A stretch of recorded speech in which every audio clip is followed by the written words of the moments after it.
हाँ जी बच्चों, कैसे हैं आप? तो चलिए आज हम स्टार्ट करते हैं अपना सीए फाउंडेशन का पेपर नंबर 3, जिसका नाम है business mathematics, logical reasoning and statistics. ठीक है। ये जो टोटल हमारा पेपर नंबर 3 है वो 100 मार्क्स का आता है। ये 3 पार्ट्स में डिवाइडेड है। पहला आता है हमारा बिजनेस मैथमेटिक्स, देन आता है हमारा लॉजिकल रीजनिंग, देन आता है हमारा स्टैटिस्टिक्स। ठीक है। जो बिजनेस मैथमेटिक्स है वो 40 मार्क्स का आता है। जो लॉजिकल रीजनिंग है वो 20 मार्क्स की आती है। एंड जो स्टैटिस्टिक्स है वो हमारा अगेन 40 मार्क्स का ही आता है। ठीक है बच्चों। स्पेसिफिकली जो हमारे कॉमर्स स्टूडेंट्स होते हैं उनको मैथ्स से बहुत डर लगता है। हवा बना के रखते हैं बच्चे तो। इतना डरते हैं कि मैथ्स सब्जेक्ट ना पढ़ने के लिए वो सीए में एंटर ही नहीं करते, क्योंकि उनको पता है कि जो सीए में मैथ्स आ गई है। बच्चों इतना मत डरिए। देखो आप +1 +2 में अकाउंट्स भी तो करते हैं, वो भी तो प्रैक्टिकल सब्जेक्ट होता है ना? तो ये भी तो प्रैक्टिकल ही है। बस थोड़े से इसमें एफर्ट्स ज़्यादा करने पड़ते हैं, और कुछ नहीं है। ठीक है। अब देखो, कई बच्चे जो होते हैं उन्होंने +1 +2 में जो मैथ्स होता है वो एडिशनल लिया होता है, एडिशनल सब्जेक्ट में लिया होता है ना? तो उन बच्चों को थोड़ी सी मेहनत करनी पड़ती है, थोड़े से एफर्ट्स लगाने पड़ते हैं, क्योंकि वो इन टच होते हैं मैथ्स से। ठीक है। लेकिन जिन्होंने 10th तक पढ़ी होती है उन्होंने अब जो पढ़ना है थोड़ा सा उनको एफर्ट्स ज़्यादा लगाने पड़ते हैं। ठीक है बच्चों, तो घबराइए मत। आपको अगर बेसिक्स पता चल जाएंगे ना तो उसके बाद आपको जो मैथ्स है वो इजीली आप कर पाएंगे। ठीक है बच्चों। देखो हर सब्जेक्ट के अपने अपने फीचर्स होते हैं। जैसे आप अकाउंट्स पढ़ते हो उसके अलग फीचर्स है, जैसे आप इसको पढ़ोगे मैथ्स को करते हो, इसमें अलग प्रॉपर्टीज होती है, इनमें फॉर्मूलेज होती है ना? तो अगर आपको इनके फॉर्मूलेज का पता होगा, इनकी प्रॉपर्टीज का पता होगा, तो आप इजीली क्वेश्चंस को सॉल्व कर सकते हैं। मेन होता है बस आपको बेसिक्स पता होने चाहिए। बेसिक्स क्लियर हो गए तब आपको क्वेश्चंस आपको इजीली सॉल्व हो जाएंगे। ठीक है बच्चों। इसलिए कभी भी आप प्रैक्टिकल सब्जेक्ट को ऐसे मत समझिए कि हमने सिर्फ, जैसे हमारा एक चैप्टर है, कोई भी चैप्टर आप मान लीजिए, हमने एक चैप्टर स्टार्ट करना है तो डायरेक्ट आप क्वेश्चंस में आ सको। ऐसा बिल्कुल नहीं हो सकता, क्योंकि जब तक आपको बेसिक्स ही नहीं पता होगे तब आप क्वेश्चंस में डायरेक्ट नहीं पहुंच सकते। अब जैसे मैं हूँ, मैं मैथ्स पढ़ाती हूँ, तो देखिए सबसे पहले मैं क्या कराती हूँ, एक चैप्टर को पकड़ते जैसे हम कोई भी, तो मैं उसको सबसे पहले उसको इंट्रोडक्शन करवाती हूँ। ठीक है। इंट्रोडक्शन करवाऊंगी कि एक्चुअल में वो चैप्टर में है क्या। ठीक है। उस चैप्टर में एक्चुअल में है क्या, देन उसके बाद उसकी क्या प्रॉपर्टीज हैं, तो उसके बाद क्या फॉर्मूलेज है। उस फॉर्मूलेज को हम, उसके जो फॉर्मूलेज होते हैं उसके साथ साथ मैं उसको एक एग्जांपल देती रहती हूँ, ताकि बच्चों के माइंड में बिल्कुल क्लियर हो जाए, ट्रांसपेरेंसी हो जाए कि अगर ऐसे क्वेश्चंस आएंगे तो हमने इस क्वेश्चंस में हमने ऐसे फॉर्मूलेज यूज करने हैं, क्योंकि मैम ने समझाया था कि ऐसे जो क्वेश्चंस होते हैं ना हमने उसको ऐसे फॉर्मूलेज यूज करनी होती है। अगर हम साथ साइड बाय साइड आपको फॉर्मूलेज के साथ हम उसको एग्जाम्पल्स देते रहेंगे तो बच्चों को बहुत ज़्यादा ट्रांसपेरेंसी, क्रिस्टल एंड क्लियर बिल्कुल समझ आता रहेगा। अगर मैं आपको ऐसे ही बोल दूं कि बच्चों ये आपके 7 फॉर्मूलेज हैं, आपको उसको याद करके आओ, तो आप बिल्कुल नहीं याद कर सकते, क्योंकि फॉर्मूलेज हम ऐसे याद कर ही नहीं सकते जब तक हम उसको अपने क्वेश्चंस में या हम ऐसे प्रैक्टिस करके हम उसको सॉल्व ना करके देख सके। ठीक है बच्चों। इसलिए सबसे पहले उनका चीज होता है कि बेसिक्स क्लियर होने। जब तक बेसिक्स आपके क्लियर नहीं होंगे तब तक आप आगे अपने क्वेश्चंस को नहीं कर पाएंगे। ठीक है बच्चों। अब देखिए, इसमें हम जैसे हम बिजनेस मैथमेटिक्स आज हम करेंगे। बिजनेस मैथमेटिक्स के टोटल 8 चैप्टर्स हैं। ठीक है। फर्स्ट इसमें आता है हमारा ratio, proportion, indices and logarithm. ठीक है। सेकंड हमारा आता है हमारा चैप्टर इक्वेशन एंड मैट्रिसेस।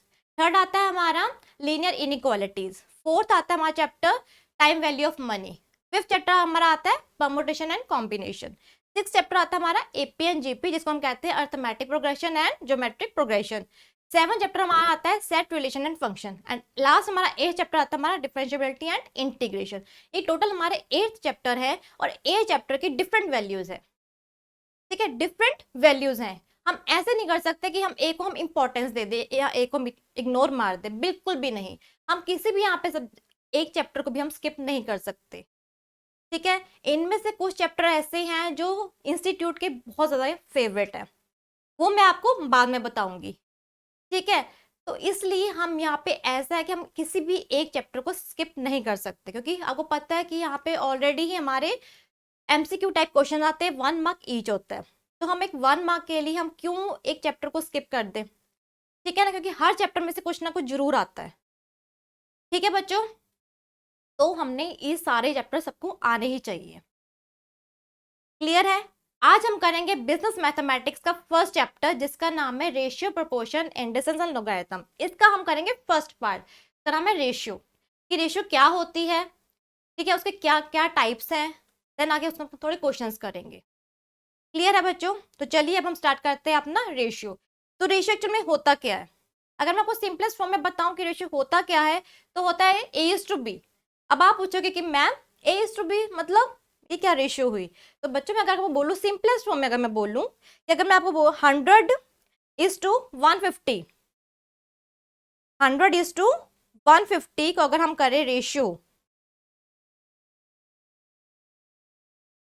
100:150,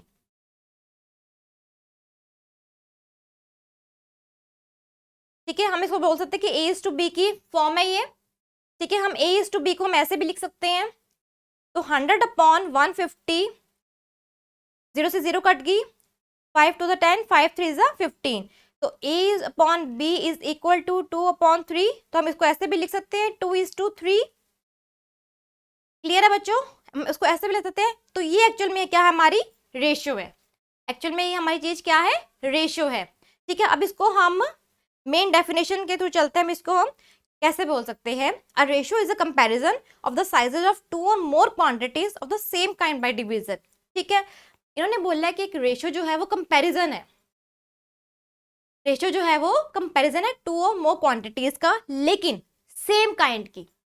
अगर हम एक चीज को अगर हम किलोग्राम में ले रहे हैं तो हमें दूसरी चीज भी किलोग्राम में ही होनी चाहिए। ये नहीं कर सकते कि अगर हमारी एक चीज किलोग्राम में है और दूसरी चीज हमारी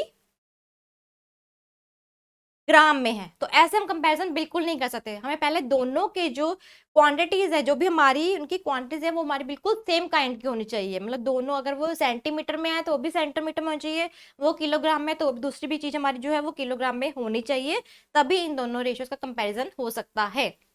क्लियर है बच्चों? ये थी हमारी इनकी डेफिनेशन। ठीक है,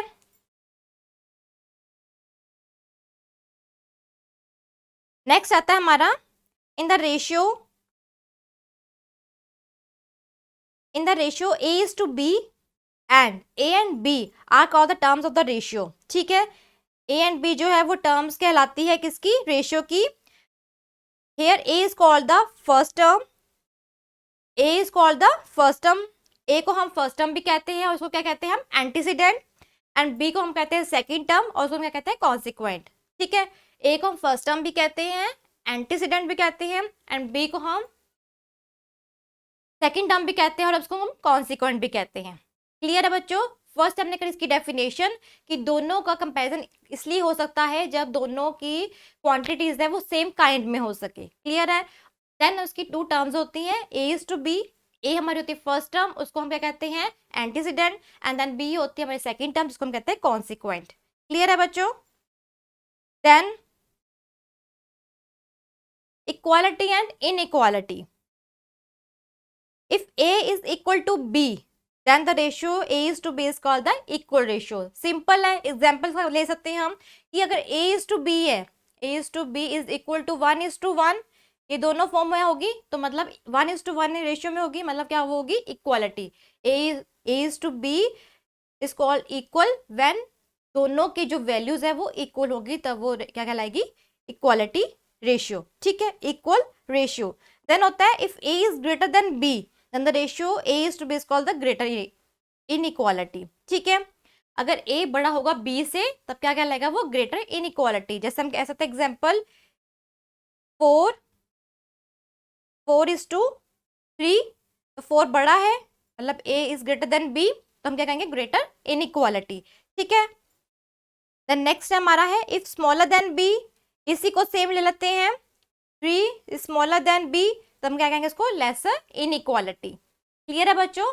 पहले हमने करी मेन उसकी डेफिनेशन, देन हमने उसको करा कि जो उनकी टर्म्स है उसको क्या कहलाते हैं, देन हमने करा इक्वालिटी एंड इनइक्वालिटी। ठीक है, चलिए नेक्स्ट करते हैं हम डिफरेंट काइंड्स ऑफ रेशियो। ठीक है, फर्स्ट आता है हमारा इनवर्स रेशियो और reciprocal ratio. Inverse ratio, reciprocal ratio से आपको पता लग ही गया होगा कि जो भी हमें रेशियो दे रखे होते हैं उसको हमें रेसिप्रोकल करना होता है, उसका इनवर्स करना होता है। कैसे? अब इनवर्स रेशियो ऑफ, जैसे हमें देखा हो A/B, हम उसको अगर हमने इनवर्स रेशियो करना हो तो हम क्या करेंगे, B/A। क्या करेंगे उसको हम, B/A। ठीक है, कोई भी वैल्यूज ले सकते हैं। अगर हमें एग्जाम्पल में दे रखा हो 3/5, तो हम क्या लिख सकते हैं, 5/3। 3, ये क्या कहलाएगा हमारा इनवर्स रेशियो या रेसिप्रोकल रेशियो। ठीक है, नेक्स्ट आता है हमारा कंपाउंड रेशियो। कंपाउंड रेशियो क्या होती है हमारी, एक्चुअल में वो होती है मल्टीप्लीकेशन। जैसे कि a अपॉन बी दे रखा हुआ है, c upon D into E upon F, इन तीनों को जो ऊपर न्यूमरेटर है उन तीनों को मल्टीप्लाई करके अपॉन जो नीचे डिनोमिनेटर है उन तीनों को मल्टीप्लाई करके क्या कहलाता है हमारा कंपाउंडेड रेशियो। ठीक है, जैसे कि देखिए 1 upon 2 into 3 upon 4 into 2 upon 5 upon 3। ठीक है, ऐसे आपको चीज दे रखी है, तब हम क्या कर सकते हैं 5 3 जा 15, देन 4 3 जा 12, 12 2 जा 24। क्लियर है? ठीक है, ये हमारा आंसर आ गया। क्लियर है बच्चों? ये था हमारा कंपाउंड रेशियो जिसमें हमने न्यूमरेटर को मल्टीप्लिकेशन करनी है और नीचे डिनोमिनेटर को हमने मल्टीप्लिकेशन करनी है, तो हमारा ये आंसर आ जाता है। ठीक है, then next is duplicate ratio. Duplicate ratio मतलब होता है स्क्वायर। क्या होता है? स्क्वायर। जैसे हमें बोला if two equal ratio are compounded together then the resulting ratio is called the duplicate ratio. A is to B and A is to B is A square is to B square. जैसे कि हमें दे रखा हो find the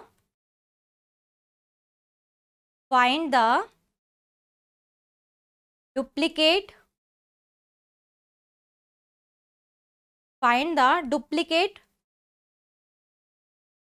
ratio of 2:3. Find the duplicate ratio of 2:3। तो हमने क्या करना है 2 का स्क्वायर अपॉन 3 का स्क्वायर, तो क्या बना 4 अपॉन 9। ये हमारा आंसर है। ठीक है, हमने डुप्लीकेट रेशियो में क्या करना है, हमने उसका स्क्वायर करना है। क्लियर है?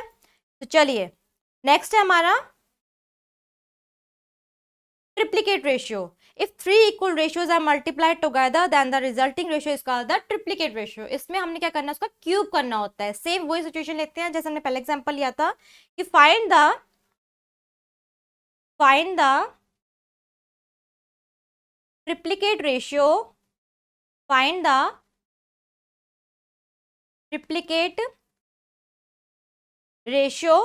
of 2:3। ठीक है, ट्रिप्लीकेट रेशियो ऑफ 2:3।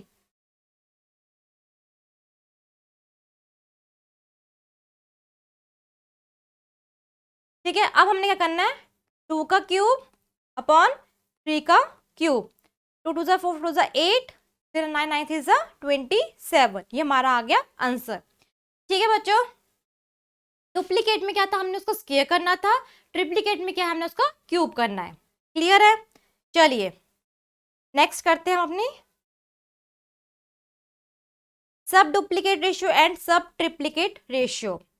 ठीक है, under root A is to under root B is the sub duplicate ratio of A is to B and 3 under root A is to 3 under root B is the sub triplicate ratio of A is to B. जैसे हमारा duplicate triplicate था, हमने उसको duplicate में square किया था and triplicate में हमने उसको क्यूब किया था। सेम इस सिचुएशन में अब हम सब ट्रिप्लीकेट आएंगे। जैसे मैं वही सेम एग्जांपल लेती हूँ आपके। डुप्लीकेट में हमने क्या लिया था 2 का स्क्वायर किया था, अब हम 2 के स्क्वायर को ही हम करेंगे 4 अपॉन 9। ये यहाँ पे इसका जैसे हमारे यहाँ पे ना a अपॉन बी ऐसे। क्लियर है? अंडर रूट में तो ये हमने इसका सब डुप्लीकेट निकालना है, तो इसका सब डुप्लीकेट क्या निकलेगा 2 अपॉन 3। ये हमारा आंसर है सब डुप्लीकेट का।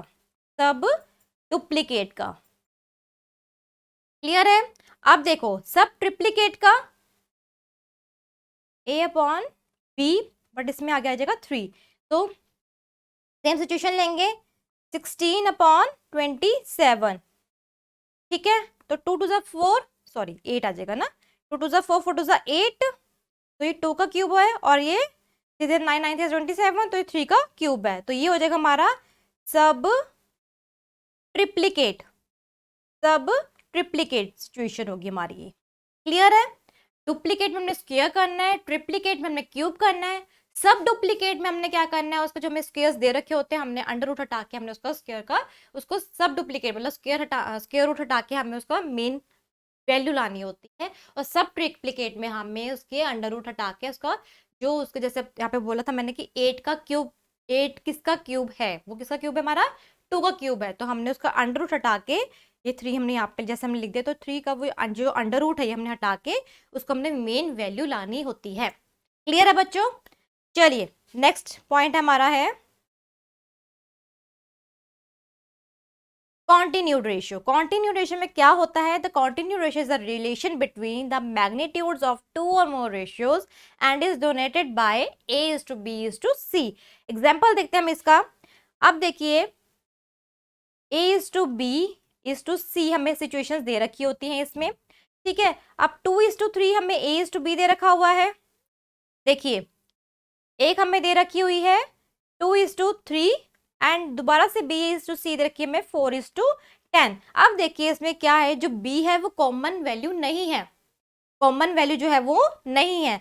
तो हमने क्या करना होता है इसमें, 2:3 हमारी यहाँ पर आ गई एंड 4:10 हमारी ये सिचुएशन आ गई। क्लियर है बच्चों? इसमें हमने क्या करना होता है, इस ये वाला नेबर जो है इसका यहाँ पे आ जाएगा, ये वाला हमारा यहाँ आ जाएगा, ठीक है। अब इसको 13 सॉरी 3 10 30 मल्टीप्लीकेशन करनी होती है, 4 3 12 2 4 8, ये इसका आंसर आ गया। क्लियर है? जो बी का जो वैल्यू है वो नेबर में शिफ्ट हो जाएगी, ठीक है। उसके साथ की वैल्यू बस वही नंबर सेम हमने उसको नेबर में शिफ्ट करने होते हैं। क्लियर है बच्चों? ठीक है।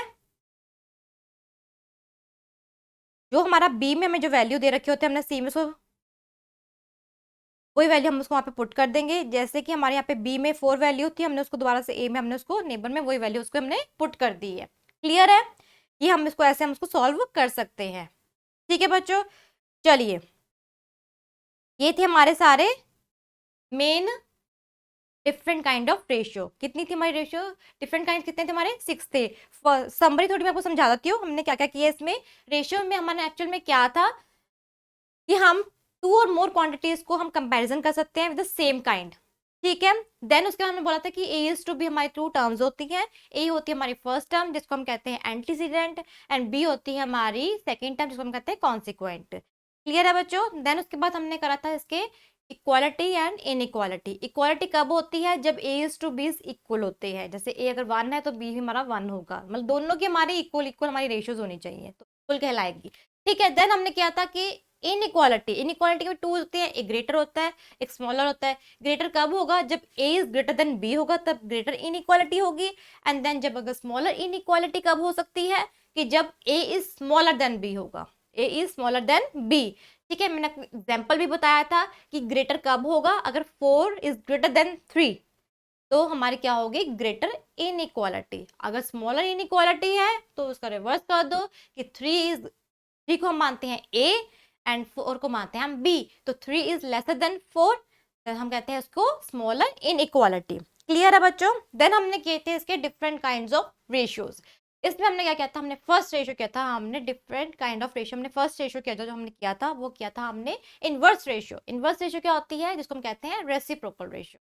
हमें कोई भी रेशियो दे रखी होती है ए इज टू बी की, तो हमने क्या करना होता है, ए अपॉन बी हमारे को एक रेशियो दे रखी हुई है, हमने उसको क्या करना है, बी अपॉन ए करना होता है, मतलब रिवर्स करना होता है, रेसिप्रोकल करना होता है। कोई भी मैं वैल्यू दे रखी थी, जैसे ने बोला था 3/5, तो उसको हमने अगर इन्वर्स करना हो तो हम क्या कहेंगे उसको 5/3, ये हमने क्या कर दिया, उसकी इन्वर्स कर दिया, ठीक है। सेकंड हमारी थी कंपाउंडेड रेशियो। कंपाउंडेड रेशियो हम क्या कहते हैं, जिसको हम कहते हैं मल्टीप्लीकेशन करना, जैसे A upon B into C upon D into E upon F.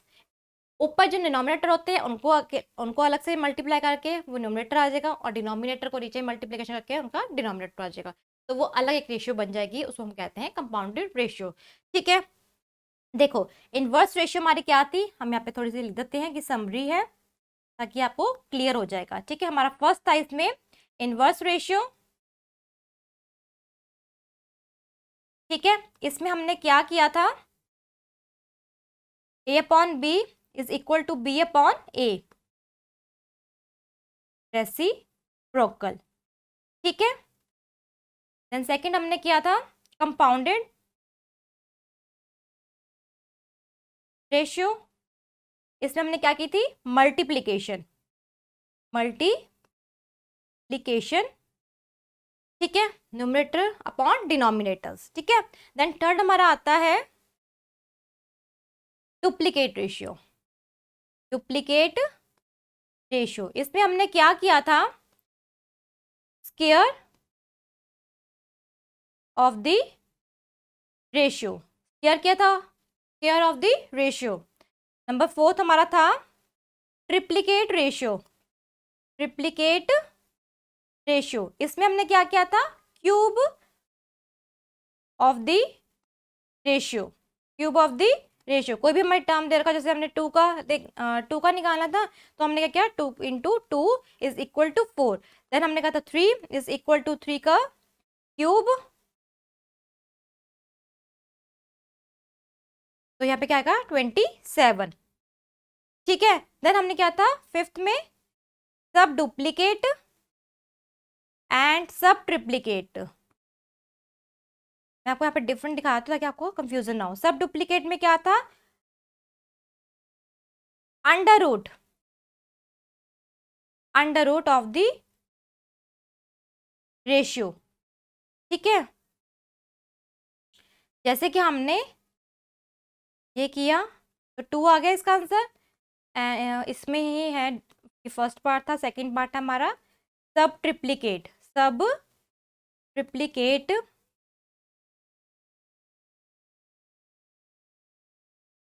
इसका था अंडर रूट, ठीक है, 27, तो कितना आ जाएगा इसका 3 आंसर, ठीक है। ये थे हमारे, अब हमारा लास्ट बचा है कॉन्टिन्यूड रेशियो, इसमें हमने क्या किया था कि A upon A is to B and B is to C, तो हम क्या लाए थे, A is to B is to C, clear है। जिसमें हमें पता था कि जो बी की थी जो वैल्यूज थी वो डिफरेंट डिफरेंट थी, ए जो दोनों बी की वैल्यूज थी वो दोनों ही डिफरेंट डिफरेंट थी, तो हमने उसको कैसे, हमने ए करके हम उसका एक फॉर्म लाए हैं, A is to B is to C की रेशियो में, ठीक है बच्चों। यहाँ तक थे हमारे मेन चैप्टर का डेफिनेशन, देन उसका टाइप्स, ठीक है। चलिए अब नेक्स्ट हम थोड़ा क्वेश्चन करके दिखाते हैं ताकि आपको क्लियर हो जाए, ठीक है। फर्स्ट क्वेश्चन है हमारा, the inverse ratio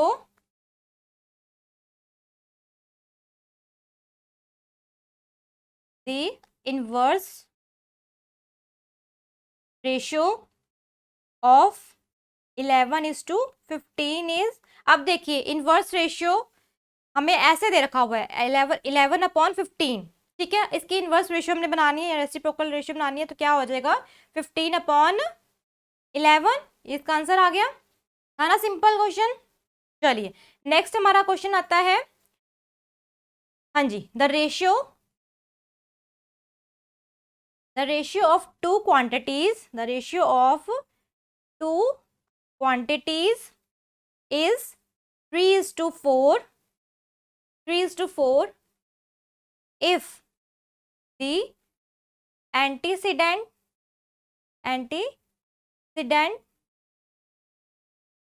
is 15, the consequent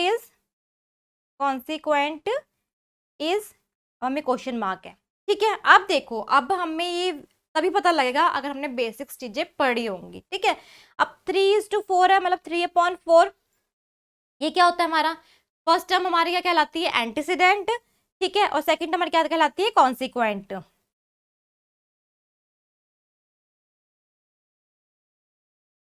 ठीक है। अब उन्होंने बोला कि एंटीसीडेंट इज 15, अगर एंटीसीडेंट जो 15 है तो कॉन्सिक्वेंट क्या होगा, तो इसका क्या मतलब है, एंटीसीडेंट 15 कैसे आया, 3 को हम क्या करेंगे जिससे 15 आ जाएगा, 3 5 15 होता है, तो नीचे भी हमने 5 से ही इंटू करना है, तो 4 5 से कितना होगा 20, तो कॉन्सिक्वेंट क्या आया हमारा 20 आया, क्लियर है। चलिए नेक्स्ट क्वेश्चन करते हैं हम,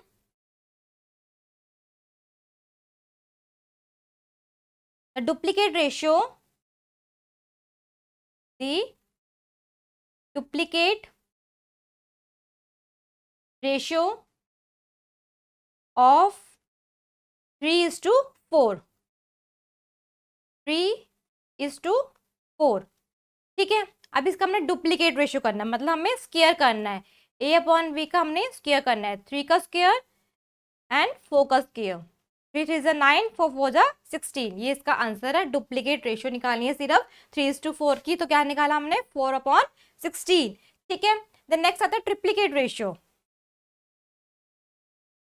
ट्रिप्लीकेट रेशियो ऑफ 2:3, मतलब a का क्यूब अपॉन b का क्यूब, 2 का क्यूब अपॉन 3 का क्यूब, 8/27, ये हमारा आंसर है। ये आते हैं हमारे 1 मार्क्स के, ठीक है। चलिए नेक्स्ट क्वेश्चन एक हम करते हैं। देखिए, the ratio compounded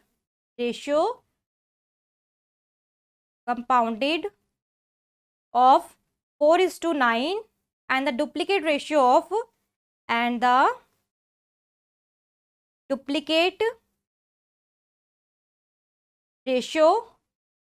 of 3:4 is, ये क्वेश्चन में पूछ रखा हुआ है, ठीक है। अब देखो कंपाउंडेड रेशियो क्या होता है, मतलब मल्टीप्लीकेशन करना। ये हो गया हमारा 4/9। अब उन्होंने पूछा है the duplicate ratio of 3:4। Duplicate ratio मतलब हम 3:4 को पहले हमने डुप्लीकेट करना है, मतलब उसका स्क्वायर करना है। तो 3 3 से कितना हो गया 9, 4 4 से कितना हो गया 16। अब इन दोनों को हमने मल्टीप्लीकेशन करना है, तो हमारा आंसर आ जाएगा 4 9 जा 36, 16 9 जा इज 144, ठीक है बच्चों, ये हमारा आ गया आंसर। चलिए